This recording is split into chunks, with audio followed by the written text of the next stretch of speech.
Now I want to introduce Dr. Richard Currie. He is the Assistant Professor of Leadership and Workplace Psychology at the School of Hospitality Administration at Boston University. And he's going to talk to us about what in the psychology of people, we know that just having a job is not going to be enough for a lot of employees now in our really competitive market. And so what really makes people think about this as a career, a long-term opportunity, something that they want to continue for their entire career. What makes that happen? So please welcome up here Dr. Richard Currie. All right, my name is Dr. Currie. As Catherine just wonderfully introduced me, feel free to call me Richie. But my presentation today is on what do employees really want, identifying the factors that turn hospitality jobs into careers. And so 3 things I wanted to point out. I can't see what you can see, but in the top corner, I wanted to throw up a QR code, but I'm not going to try to do that because I might break the slides. But instead, I'm going to tell you a website and tell you a code similar to the Mentee that you just used. There's another website and another code that I want you to use so that you can interact with the question during my presentation later on. So that website is classpoint.app. That's ClassPoint, classpoint.app. When you get there on your devices, it's going to ask you for a class code, and that class code's presented in the top right-hand corner of your screen. So that's TWS 2023. Again, your class code is TWS 2023, and the website, for those who missed it, it's classpoint.app. A couple other things I wanted to mention.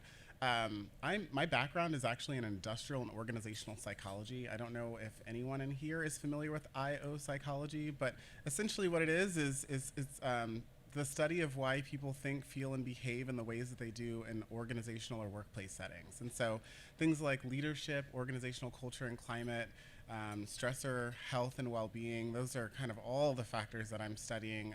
And being in the hospitality school at BU, I'm applying that in the context of hospitality, tourism, and the leisure sector of our economy. So a little bit of a hospitality outsider, but hopefully that brings some fresh perspectives to you all. And one other thing I want to mention is this isn't another one of those COVID-19 presentations that we all got pretty bored of hearing over the past few years, but at the same time, COVID-19 was a huge factor influencing our industry, and we're only freshly kind of out of that. And so I will be talking about COVID-19, but I'll try to not make that the center point of my presentation because that's really not where we are, and that's not the most important thing affecting us right now, but it is something worth mentioning, okay? With that, I'll go ahead and move on. It's working, right? Okay, perfect. So what's the problem? What's the problem affecting tourism, hospitality, leisure workforces today, right? Well, during COVID, and I just said it wasn't a COVID presentation, but I'm off to a wonderful start. But during COVID, we've heard of the Great Resignation, right? Where almost 4 million U.S. workers vacated voluntarily their positions, primarily in hospitality, tourism, travel positions, right?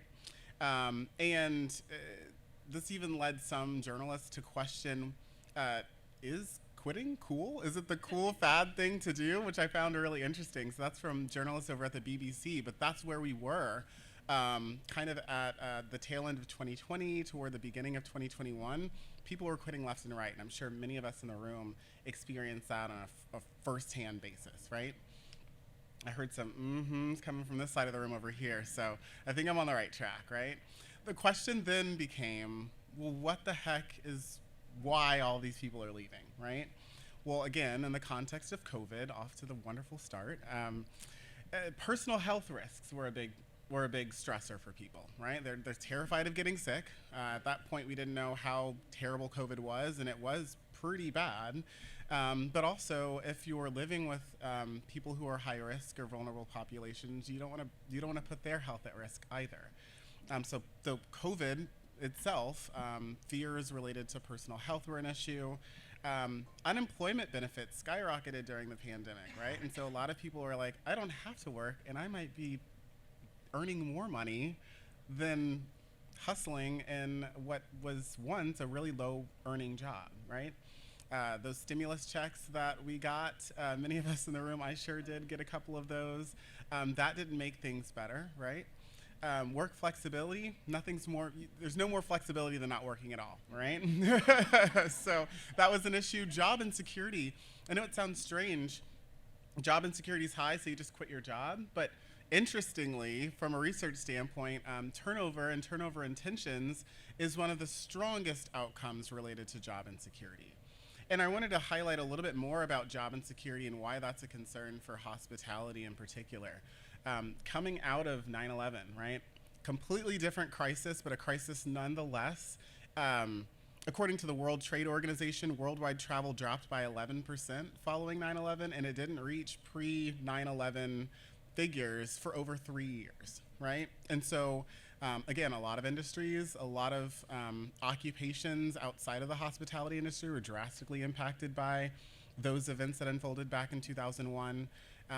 But the hospitality industry almost immediately, and the impacts were longer lasting than they were for other industries, perhaps. And then also, other journalists have questioned whether the ongoing climate crisis is the next crisis that may wreak havoc on our industry. And so, travelers, guests, customers, they're paying attention to whether it's a global health crisis, whether it's a terrorist incident that affects not only the United States but globally, climate. I mean, all of these things are impacting whether people are visiting, traveling, spending at hospitality organizations and enterprises.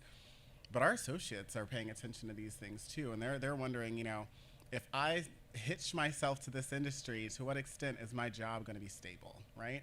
And is it better for me to leave this industry and invest in a career elsewhere, if I perceive my job security to be stable in other industries or in other sectors of the economy? So that's something we have to pay close attention to.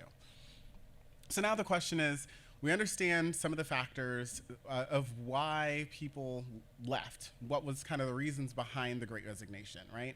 And so what do we do about it? What do we do to attract people back to our industry and to address some of those staffing related concerns, right?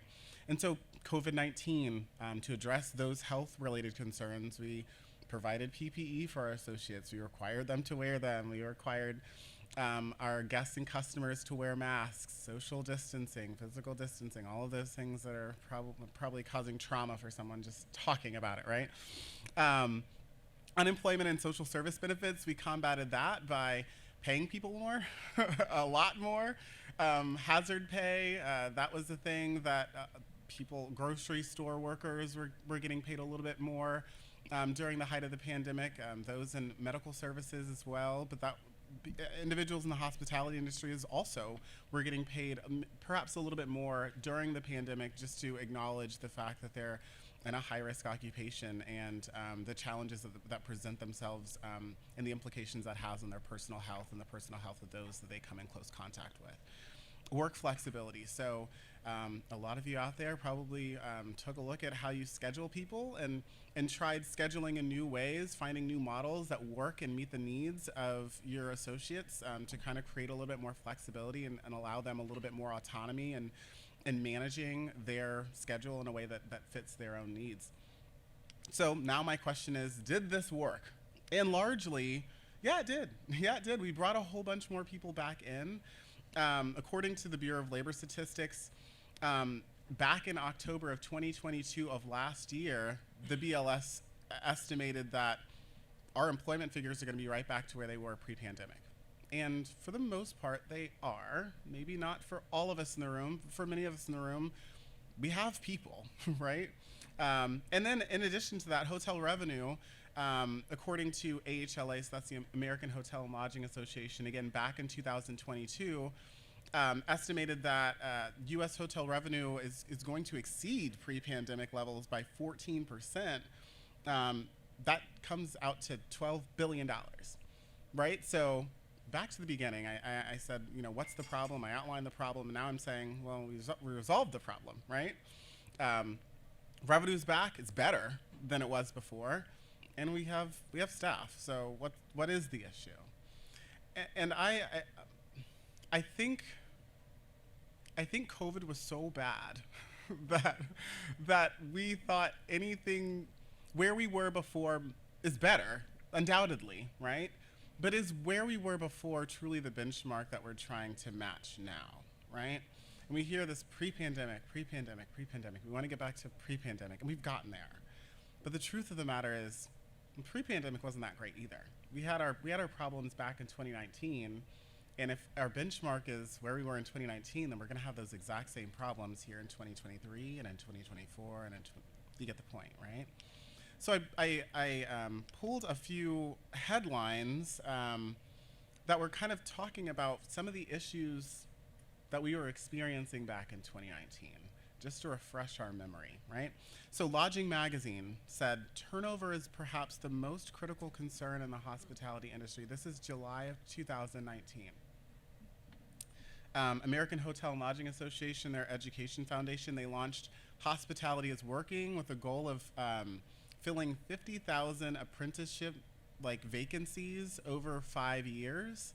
Just to put that in perspective, the end of those 5 years would be next year, right? So that was the goal, back in 2019. And again, Business Insider, New York Times, September of 2019, so just a couple of months before the pandemic was called a pandemic. They said despite the demand for hotels at an all-time high, the labor market is particularly dismal within the hospitality and leisure sector. And so, again, just trying to paint a picture of where we were then. If I'm being honest, and I think if we're all being honest in the room, that's kind of where we are right now too, right? I'm hearing a lot of chuckles over here, so I'm taking that as agreement to a degree, right? And so I worked with a collaborator who's based at the University of Tulsa in Tulsa, Oklahoma.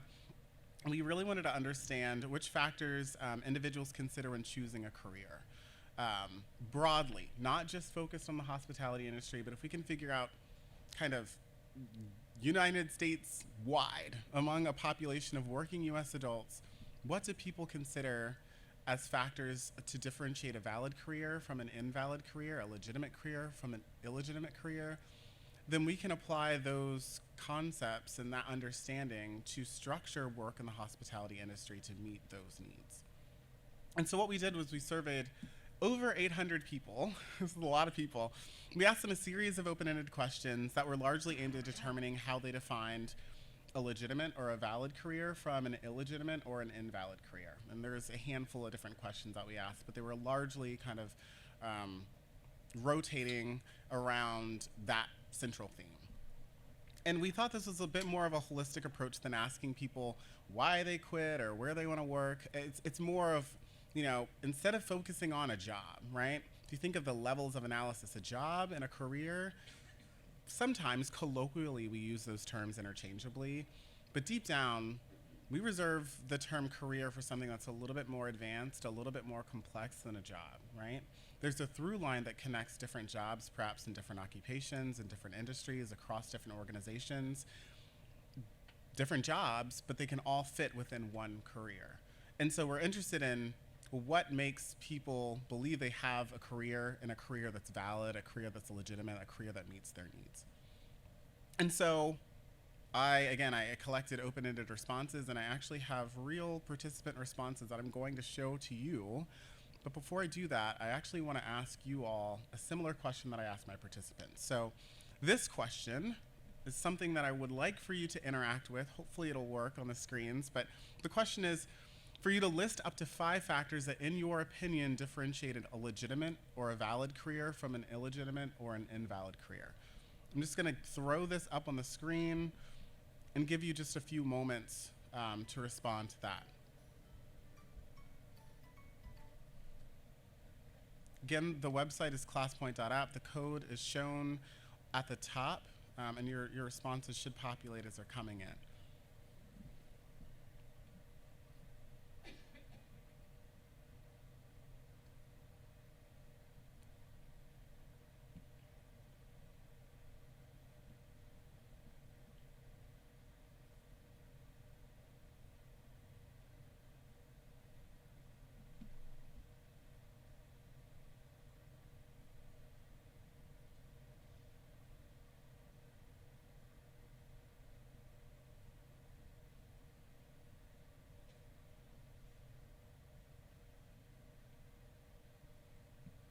All right, I'll give you just a few more seconds. I'm going to stop it. This is getting out of hand, you crazy folks out there. All right. If you haven't responded, I do apologize, but I'm going to go ahead and close this just so I can make sense of this all. All right, so benefits. That one pretty much from the start stayed the most common theme among all of you. I don't even know where to begin with everything else that I see here, but I see weekly paycheck, income, good salary, high wage. So compensation's up there too. I think the reason compensation's not shown as number one perhaps is because you're using different terms and the software is not realizing that in fact you're talking about the same thing. Progression, I see advancement, professional development, pay, flexibility, passion. All of these things are things that we found to be true among our sample of respondents as well. And so thank you again for providing your input. I think you'll find it really interesting to see what some of our participants had to say. This is what some of our participants had to say. So one of them literally said, only money matters. Talk about money hungry, but only money matters to this one participant out of 803. Another person, having to wear a uniform, perhaps, right?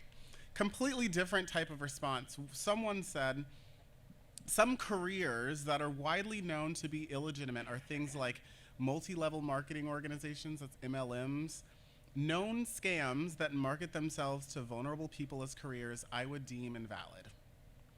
Along similar lines, a different participant said, as much as I absolutely despise all the way to the depths of my soul having to admit it, yes, even Instagram and TikTok influencers can actually be a valid career insofar as being a paid spokesperson has been since the earliest days of photography and radio.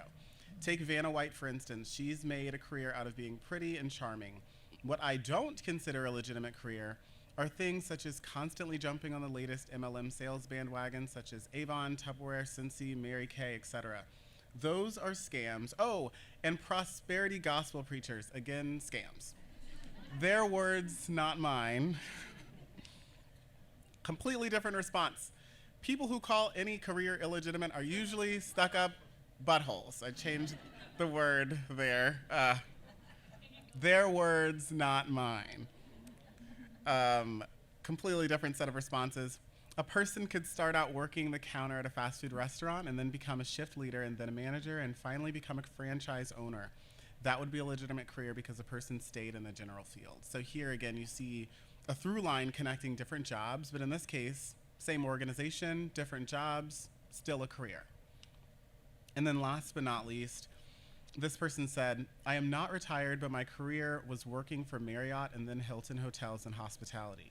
I knew so many aspects of the job. I could bartend, hostess, serve food, work banquets, train new hires, served on the accident prevention committee, cross-trained in room service operator and server and in sales. I loved that career and made friends from all across the world. Right? So again, here, similar to the last response, obviously hospitality related, but here you have working for one brand, for one organization, a different brand, a different organization, but still a pattern that connects different jobs they're considering to be a career, right? So there's certain themes here that we see. So again, I had 803 participants responding to like 5 or 6 different open-ended questions. We had a lot of data, right? And as you can imagine, it was kind of a daunting undertaking trying to make sense of it all, right? So I wanted to spend a little bit of time to explain and give credit to others on my team that helped me make sense of all of this information that we gathered. As I mentioned before, my main collaborator, Dr. Jusuf Lee, and we read each and every single response. And what we did was we found themes that we saw, whether it's benefits, whether it's compensation, whether it's advancement, some of those things that we saw in that word cloud that you engaged with.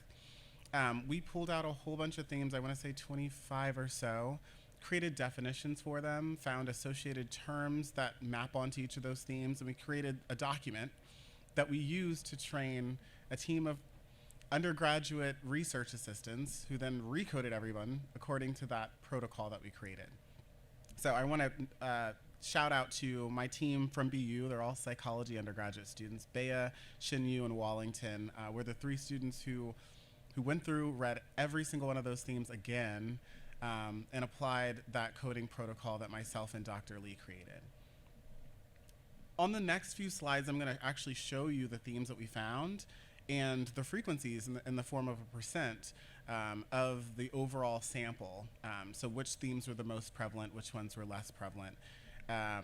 But I do want to mention, though, that when we count a theme, how I quantified these, so to speak, I only counted a theme if all three of those raters agreed, right? If two of them thought the theme was there and one of them didn't, I didn't count it, right? And so what that basically means is what you're about to see on the next few slides, they are very conservative estimates of the prevalence of each of these themes. It's likely they're more prevalent than what I'm even showing you, but I think what I'm about to show you you'll find quite informative. So again, among our overall sample of 803 people, not hospitality specific, just broad sample of working adults in the US, this is what we found. Compensation, money, number one, right? So 49% of our sample said something about how much I'm getting paid, a wage, compensation, so on and so forth. Advancement, so the description, opportunities for promotion, advancement to leadership roles, that was at number 2. Ethics, so again, the idea of legitimate, the LEG STEM is related to legality, ethics, so it's not strange that that popped up as well, and it's toward the top of the list. Satisfaction, so do I enjoy doing what I'm doing, the work that I'm doing? Skillful, so this is quite interesting. I had a conversation with, I think, Joseph in the back from the Maine Community College system, and he said, he overheard a conversation from some hotel operator somewhere who said, we just need warm bodies, right? And we've all heard that sentiment to some degree or another. Perhaps you hear it more frequently than you should. But according to our sample of hopefully a representative sample of working adults in the United States, they don't want to just be a warm body filling a seat. They want to believe that what they're doing requires qualifications, that not everybody can do what they're doing. They're doing something that's differentiated and that it's unique, and they're contributing to something. They have skills that not everybody else has. And so we have to be very careful about not only who we're attracting, but how we're speaking about the jobs and the work that people are doing in our industry. Benefits, again, in the top 10. Passion, so that was another theme that I had saw. I think all of these themes, to some degree or another, I saw on our word cloud. Pro-social impact, I do want to highlight that as well. Let me hide this bar just so I can see that last bottom line. Pro-social impact really gets at the idea of helping other people, making a positive impact on society and the environment. This is among the top 10 themes we saw, which is really interesting. People want to make a difference. People want to help other people. I think that's beautiful, and I think that's exactly in line with the vision and the mission of the broader hospitality field is we do something that helps the world and that helps other people. And then last but not least, again, just among our top 10 themes, social reputation. What other people think about work in a particular industry or for a particular occupation, that's important to people as well. I don't want to ignore the other themes that we saw. So these were not the top themes per se, but they're important to mention. Harm avoidance, so that's not hurting people, very similar to pro-social impact, but kind of the flip side of that. Helping people and not hurting people are not the same things, right? So you can not hurt someone but not help them, right? And so it's important to acknowledge both not hurting people, the ethics of that, but at the same time going out of your way to provide a service and have a positive impact on others. Work-life balance, career development, scheduling, effortful. So this is slightly different than skillful. This is really, you're not just collecting a paycheck for doing no work, right? So you're actually doing something, you're putting in effort, and you're getting money as a return of that. You're getting something in exchange for doing actual work. Well-being, sense of accomplishment, achievement, autonomy, positive work environment. So that's like culture, climate, all that kind of stuff. Location, where you're working, not the most important thing to people, but again, a theme that we saw. Sense of community, so that's really getting at having close connections and personal relationships with leaders and your coworkers. So again, a sense of community within your organization, and then having access to a professional network within the career that you've identified for yourself. That again, all of these are all the themes that we saw. These on this slide, I wouldn't say the top themes, the most prevalent, but they are important to highlight, which is why I'm doing that now. So your question is, we're in a tourism workforce summit for hospitality. What about the hospitality folks, right? So I wanted to single out just the 38 people among our sample of 803. These are those that worked in the hospitality, leisure, tourism, travel sector of the economy. What were their thoughts, right? Because they might differ a little bit from the overall broader sample. So our hospitality subsample, compensation at the very top, and it looks like it rose by a little bit. Advancement, satisfaction, benefits climbed quite a bit. You can see all the other themes there for yourself. But I think what's more important is to see the change between our hospitality subsample and the general sample of all 803 people, because I think that provides a little bit more insights than just looking at those raw frequencies. Here you can see the percent change of compensation. It went up almost 20% for our hospitality subsample. Fascinating, right? But not shocking. Also, benefits climbed almost 7%. So those are the biggest climbers. Other things like harm avoidance, career development, job security, you can see all of those for yourself. All of those increased. So by and large, most of the themes that we saw were more important, even if only slightly, but they were more important or more central factors that our hospitality subsample considered as factors they consider when determining whether their career is legitimate or illegitimate. On the flip side, on the other side, on the right side of your screen, are some of the themes that took a little bit of a dip. And when I saw this, the first thing that kind of widened my eyes is that ethics dropped by almost 10%. So my explanation for this, again, this is a descriptive research study. By that I mean, we're not looking at predictors and outcomes. We're just trying to figure out what factors are there, right? The next step is then to figure out why are these differences there and predicting differences and also looking at outcomes of differences. But for now, just describing what's happening, right? My hunch is that work in the hospitality industry, scratch that. Think about other industries. Think about working with vulnerable populations like the elderly, individuals with disabilities, those with mental health issues, medical professions, financial services. These are industries and occupations that frequently present ethical dilemmas that require high-stakes ethical decision-making. Now, that's not to say that work in the hospitality industry is absent of ethical dilemmas, right? We've all encountered those difficult customers and you just walk behind, you go back in the kitchen and you're like, what do I do with their food? Do I sabotage it? Do I do this? Do I do that? Right? There are certainly situations and scenarios in the hospitality industry that present ethical or moral dilemmas that our associates have to consider how best to respond to, right? But it may not, compared to other industries or other occupations, ethics may not be most salient to workers in the hospitality industry. So here, what you're seeing isn't that hospitality workers care less about ethics than other people, or they're less ethical than workers in other industries. Rather, interpret this as ethics aren't the top factor when determining whether my career is legitimate or not. And perhaps that's because it's just not as salient. There are other work in other industries, particularly financial services. I used to be a bank teller, and ethics is something it's hammered over your head day in and day out, right? You're handling thousands, and some places millions of dollars, depending on which branch you're at. And so that's just not, from my experience, something that we kind of emphasize here, and perhaps it's something we need to emphasize more. But again, my interpretation there. Compensation and benefits. Hospitality workers, especially our frontline associates, are some of the lowest paid earners in our economy, right? In the U.S. And so you have to consider, again, what needs are most salient to those who are among the lowest earners in the nation.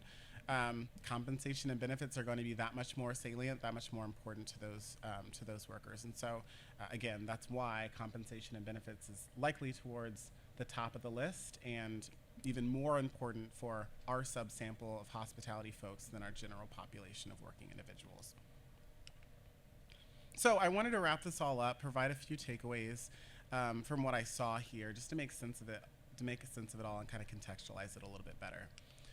First, keep up the good work, right? I mentioned before, COVID-19 had a lot of negative impacts on being able to staff our operations and our enterprises at the level with which we need to provide the service and at the quality necessary to kind of make money and be profitable.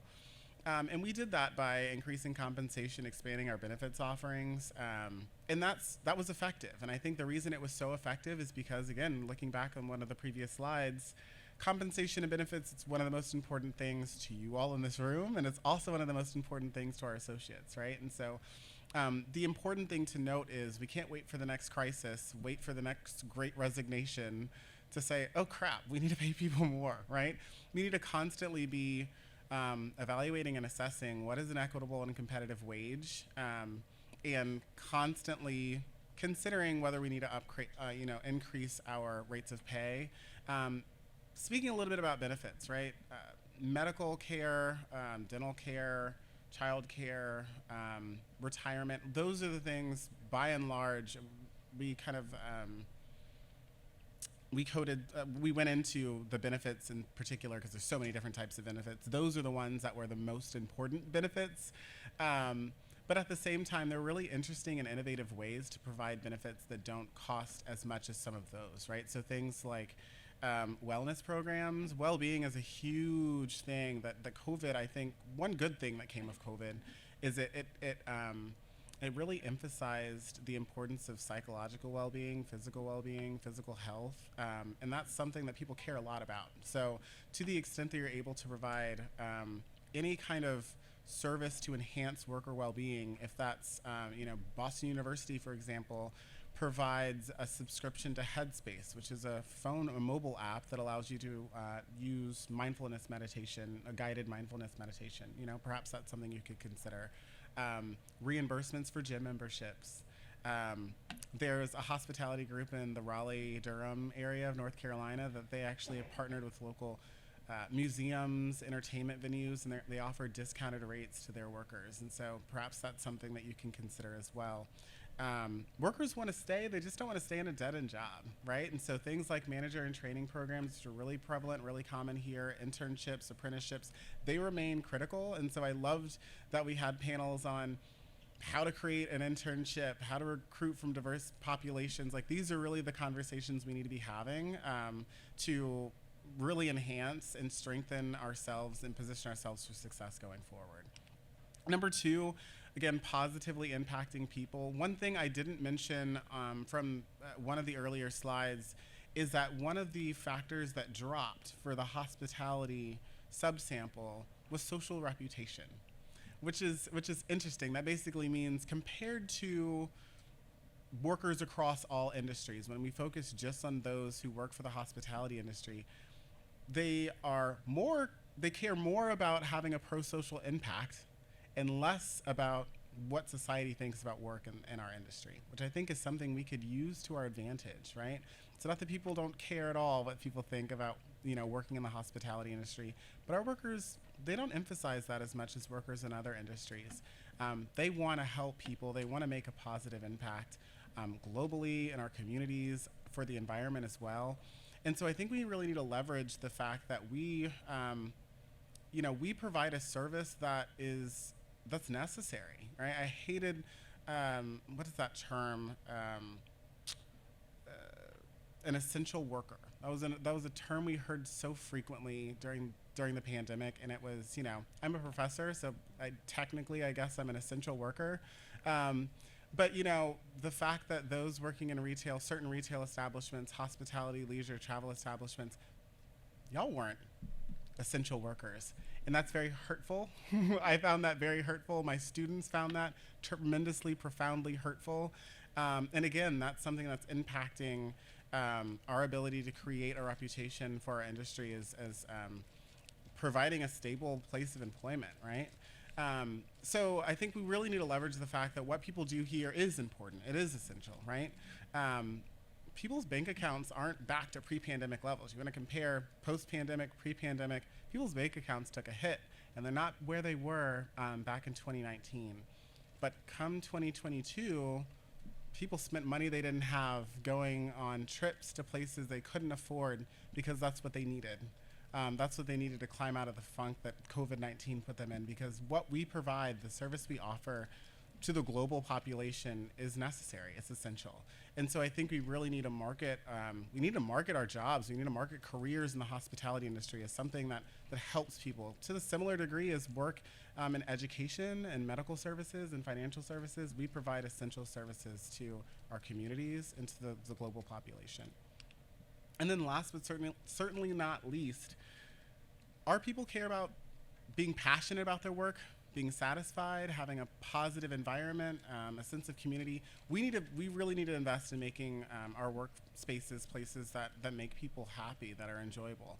And something that's really central and critical to that is our leaders, is those who are managing and supervising our associates, right? I put here, star performers don't equal star managers. They can, but they also might fall short of that, right? And so leadership scholars, leadership researchers largely identify two clusters of behaviors. You have your task-focused behaviors on one side and your person-focused behaviors on the other. A task-focused behavior is getting the work done, monitoring progress, right? Following up on things, providing feedback. It's really about just getting work done, right? Not about the rapport, not about building relationships. To hell with all of that. The person-focused, or the task-focused behaviors are just focused on what is the task, how do I get it accomplished, right? Our star performers, they check off that box. They might check off those person-focused behaviors as well, but it's our responsibility to assess the extent to which they have the competencies and the skills and the capacities to do that. And if they don't throw them away, invest in them. I was talking to some gentlemen in the back who offer training programs, soft skill training programs, customer service training programs. There's a plethora of places that offer these type of developmental opportunities to take a star performer into someone who can be a star leader, a star supervisor, a star manager. But we can't assume that someone who checks off all those task-focused behavior boxes, they're our star performers, are gonna excel in a leadership role, right? And I think oftentimes we're afraid that if we don't promote someone, they're gonna leave, right? And the thing about it is, one of the biggest predictors of turnover, beyond poor leadership, which is why I'm talking about leadership, right, is underperformance. People quit because they don't feel that they are competent in their role. They don't feel that they have self-efficacy in their role. And that's something we often don't pay close enough attention to. So you throw someone into a position that they're not ready for, they're likely to vacate that position just as quickly as you put them there. And so it's important for us to prepare our future leaders and future managers with those skills to make them effective in those roles, not only because it's going to prevent them from kicking everybody else out, but from them themselves leaving and vacating those positions. So it's really important for us to do that. I threw on here, consider development courses. AHLEI does a really good job. LinkedIn Learning is something I really love. I don't know if anyone in here is familiar with that, but that's a great way. Boston Public Library, again, I know most of you, probably all of you, aren't members of the Boston Public Library, but they have anyone who's a member of the library has access to LinkedIn Learning. So there are resources out there that don't require you to develop things in-house or partner with a vendor that may charge kind of exorbitant fees for these developmental opportunities. There are plenty out there readily at your disposal. And so I encourage you to kind of leverage those resources. And yeah, that's largely what I have for you all. So I wanted to thank you. My email is provided here. I think it's also provided on your agenda for the day. I also wanted to provide my QR code. Please, please, please connect with me. If you have any questions about my presentation, if you'd like a copy of my slide deck, I'm more than happy to share that with you. But reach out with me. The best way to do that is either by email or on LinkedIn. And with that, I will leave you all. Thank you.